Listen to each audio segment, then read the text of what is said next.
Hello everyone, today's topic is environment. So first of all हम जानेंगे environment होता क्या है। तो हमारे सराउंडिंग में जितने भी ऑब्जेक्ट्स हैं, लिविंग, नॉन लिविंग्स, ये सब जितने भी ऑब्जेक्ट्स हैं हमारे सराउंडिंग में, उसे हम लोग इन्वायरमेंट बोलते हैं। अगर डेफिनेशन की बात करें तो डेफिनेशन इसकी ये होगी, surrounding of object is called environment. So there are two components of environment, living component and non-living component. तो living component में हमारा बायोस्फीयर आता है, जैसा कि इस नोट्स में दिया है। और नॉन लिविंग कंपोनेंट में 3 पार्ट्स होते हैं इन्वायरमेंट के: एटमॉस्फेयर, लिथोस्फेयर और हाइड्रोस्फेयर। एटमॉस्फेयर जो होता है गैशियस पार्ट होता है इन्वायरमेंट का, और लिथोस्फेयर हमारा सॉलिड पार्ट इन्वायरमेंट का होता है, जो कि 2 पार्ट में डिवाइड है। First is rock and second is soil, and the last non living component of environment is hydrosphere. तो सबसे पहले हम लोग आते हैं एटमॉस्फेयर, जो कि नॉन लिविंग कंपोनेंट है। तो एटमॉस्फेयर जो होता है गैशियस पार्ट होता है इन्वायरमेंट का, और गैशियस पार्ट है तो यहाँ पे एयर भी प्रेजेंट होती हैं। तो एटमॉस्फेयर की कई लेयर्स हैं, तो उसे पहले हम जानेंगे, फिर इन नोट्स को हम डिस्क्राइब करेंगे, तभी आपको ये समझ आएंगे। So these are some layers of atmosphere which are mentioned in my notes. So आप लोग देख रहे हो कि अर्थ है, ठीक है, और उसमें कई सारी हमारी लेयर्स हैं। सबसे फर्स्ट जो लेयर है हमारी, सबसे लोवेस्ट और सबसे फर्स्ट लेयर जो है हमारी एटमॉस्फेयर की, कौन सी है? Troposphere. Second one is stratosphere, जिसे हम ओजोनोस्फेयर भी बोलते हैं, और जो थर्ड लेयर है उसे मेसोस्फेयर बोलते हैं। Fourth is ionosphere. Ionosphere is also called thermosphere, and the last one and the upper most layer is exosphere, जो कि सबसे बाहरी लेयर होती है, ठीक है। तो हम इसकी डिस्टेंस की बात करते हैं। अर्थ के जो पोल है, इस पोल से और ये यहाँ तक जो ट्रोपोस्फेयर का जो ट्रोपोपॉज है, ट्रोपोपॉज होता क्या है? ये ट्रांजिशन जोन होता है बिटवीन स्ट्रेटोस्फेयर एंड ट्रोपोस्फेयर, इसे हम ट्रोपोपॉज बोलते हैं, ठीक है। तो ट्रोपोपॉज तक इसकी डिस्टेंस जो होती है 8 से 10 किलोमीटर तक होती है। उसी तरह ट्रोपोपॉज या ट्रोपोस्फेयर से स्ट्रेटोस्फेयर की डिस्टेंस जो होती है 50 किलोमीटर्स होती है।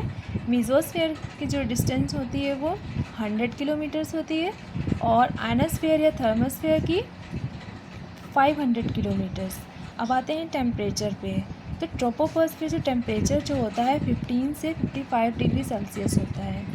उसी तरह स्ट्रेटोपॉज का टेम्परेचर 55 टू -2 डिग्री सेल्सियस होता है। And if we talk about mesopause, so here's temperature is -2 to -92 degrees Celsius, and the last one is ionopause, that is also called thermopause. यहाँ का टेम्परेचर जो होता है -92 से 1200 डिग्री सेंटीग्रेड या Celsius होता है, ठीक है। तो अब हम आते हैं first layer of atmosphere is troposphere. जैसा कि हमने कहा कि ट्रोपोस्फेयर जो होता है ये सबसे लोवेस्ट लेयर होता है एटमॉस्फेयर का, और सबसे फर्स्ट लेयर होती है। इसमें हमारी लाइफ सेविंग गैसेस होती हैं, जैसे कि नाइट्रोजन हो गया, ऑक्सीजन हो गया, कार्बन डाइऑक्साइड, ये सब सारी गैसेस प्रेजेंट होती हैं। और ट्रोपोस्फेयर में ही हमारी 2 टाइप्स में लेयर्स डिवाइडेड होती हैं, primary troposphere and secondary troposphere. और जो हमारा सेकेंडरी ट्रोपोस्फेयर होता है ना, यहीं पे हमारा क्लाउड्स का फॉर्मेशन होता है। अब बात आती है जो हमारे प्लेन्स वगैरह होते हैं या जेट प्लेन्स होते हैं, ये कौन से लेयर में या कौन से स्टॉपिंग जोन में ये फ्लाई करते हैं। तो जो ट्रोपोपॉज होता है, ट्रोपोपॉज का भी हमने बताया कि ट्रोपोपॉज ट्रांजिशन जोन होता है स्ट्रेटोस्फेयर और ट्रोपोस्फेयर का, इसे हम ट्रोपोपॉज बोलते हैं। इसी ट्रोपोपॉज में ही हमारे जेट प्लेन्स वगैरह फ्लाई करते हैं। Now second layer is stratosphere. Stratosphere को हम लोग ओजोनोस्फेयर भी बोलते हैं, क्योंकि यहाँ पर ओजोन लेयर भी प्रेजेंट होती है, ठीक है। और यहीं पर अगर कोई भी डिस्टर्बेंस होता है इलेक्ट्रॉनिक्स में, सो जो स्ट्रेटोस्फेयर लेयर है यहीं पर हमारे इलेक्ट्रॉनिक सेट्स में डिस्टर्बेंस होता है। अब आते हैं मेसोस्फेयर। मीज़ोस्फीयर हमारी थर्ड मोस्ट लेयर है एटमॉस्फेयर की। यहाँ पे मेटेरॉइड्स, जिसे हम लोग हिंदी में उल्का पिंड भी बोलते हैं, तो यहाँ पे मेटेरॉइड्स हमारे फाउंड होते हैं। और ये मेज़ोपॉज जैसे कि हमने देखा ना, ट्रोपोस्फेयर, स्ट्रेटोस्फेयर और ट्रोपोस्फेयर का ट्रांजिशन जोन ट्रोपोपॉज है। ओके, सो उसी तरह जो स्ट्रेटोपॉज है, मीज़ोस्फेयर और स्ट्रेटोस्फेयर का ट्रांजिशन जोन है। So in the same way, mesopause is also the transition zone between mesosphere and ionosphere। ठीक है, तो मीज़ोपॉज जो होता है, यहीं पर हमारा सबसे कूलेस्ट टेम्परेचर होता है मीज़ोपॉज पर। इसी की लाइंस देख रहे हो ना, इंडिकेट कर रहा है कि यहाँ पे टेम्परेचर बढ़ा, फिर यहाँ पे कम हुआ थोड़ा, फिर यहाँ पे जाके एकदम लो हो गया। देख रहे हो ना, -2 से -92 डिग्री सेंटीग्रेड। तो इसी कारण यहाँ पे जो टेम्परेचर जो होता है सबसे कूलेस्ट टेम्परेचर होता है। अब जैसे जैसे आप ऊपर जाओगे तो टेम्परेचर हमारा यहाँ पे देखो बढ़ रहा है ना। ठीक है, अब आती है fourth layer is ionosphere. Ionosphere को हम लोग थर्मोस्फेयर भी बोलते हैं। तो थर्मोस्फेयर में हमारी रेडियो वेव्स जो होती है हमारी यहाँ ट्रेवल करती हैं। यहाँ पे सैटेलाइट्स का सेटअप होता है, थंडरिंग है, बिजली नहीं कड़कती है, इसी लेयर में हमारी बिजली कड़कती है। ठीक है, माइक्रोवेव भी यहीं पे ट्रेवल करती है। कौन सी लेयर में? आयनोस्फेयर। आयनोस्फेयर को कौन से लेयर बोलते हैं? थर्मोस्फेयर। थर्मोस्फेयर का तो समझ रहे हो ना, थर्मो मतलब टेम्परेचर। तो the last layer is exosphere. Exosphere हमारी लास्ट लेयर होती है और अपर मोस्ट लेयर होती है। इसी लेयर में हमारे मून और प्लैनेट्स प्रेजेंट होते हैं और यहाँ पे पूरा हमारा स्पेस होता है। टेम्परेचर यहाँ पे जो होता है कंटिन्यूसली बढ़ता जाता है। So this is all about layers of atmosphere. तो कितनी लेयर्स होती हैं?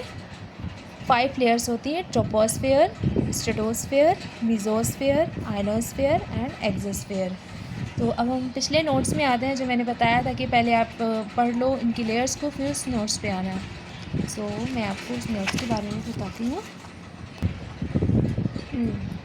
सो ये जो पॉइंट्स हैं सेम वैसे ही जैसा कि अभी हमने पहले पढ़ा है लेयर्स के बारे में।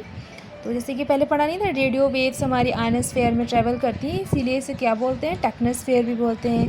क्लाउड्स जो होते हैं 2 पार्ट्स में डिवाइडेड होते हैं, प्राइमरी क्लाउड्स और सेकेंडरी क्लाउड्स। एरोप्लेन्स हमारे कौन से लेयर में हमेशा फ्लाई करते हैं? अपर ट्रोपोस्फेयर में। अपर ट्रोपोस्फेयर को सेकेंडरी क्लाउड्स भी बोलते हैं। ठीक है, जो कि प्राइमरी क्लाउड्स के ऊपर होते हैं, सेकेंडरी क्लाउड्स या अपर ट्रोपोस्फेयर। और जेट प्लेन्स हमारे ट्रोपोपॉज में रहते हैं, स्ट्रेटोस्फेयर में या बेसल लेयर के स्ट्रेटोस्फेयर में। और अब आते हैं ट्रांजिशन जोन जो होता है, और ट्रांजिशन जोन बिटवीन ट्रोपोस्फेयर और स्ट्रेटोस्फेयर, इसको हम लोग ट्रोपोपॉज बोलते हैं। स्टॉपिंग जोन्स हमारे जो होते हैं, पॉज मतलब स्टॉप होता है, as you well know. So due to disturbance in stratosphere, electronic sets disturbance on the earth occur. और टेम्परेचर हमारा सबसे लो कौन सी लेयर में या कौन से जोन में होता है? मीज़ोपॉज। और सबसे हाईएस्ट टेम्परेचर अपर लेयर में होता है, upper most, that is ionosphere. So ये लास्ट 2 पॉइंट हैं जो कि हमने पहले बताया, बट देख लेते हैं। स्पेस हमारा मिड स्ट्रेटोस्फेयर से स्टार्ट होके एक्सोस्फेयर तक जाता है, और जो मून और प्लैनेट होते हैं हमारे सबसे अपर मोस्ट लेयर में होते हैं, that is on exosphere. So thank you. This is all about atmosphere and its layers.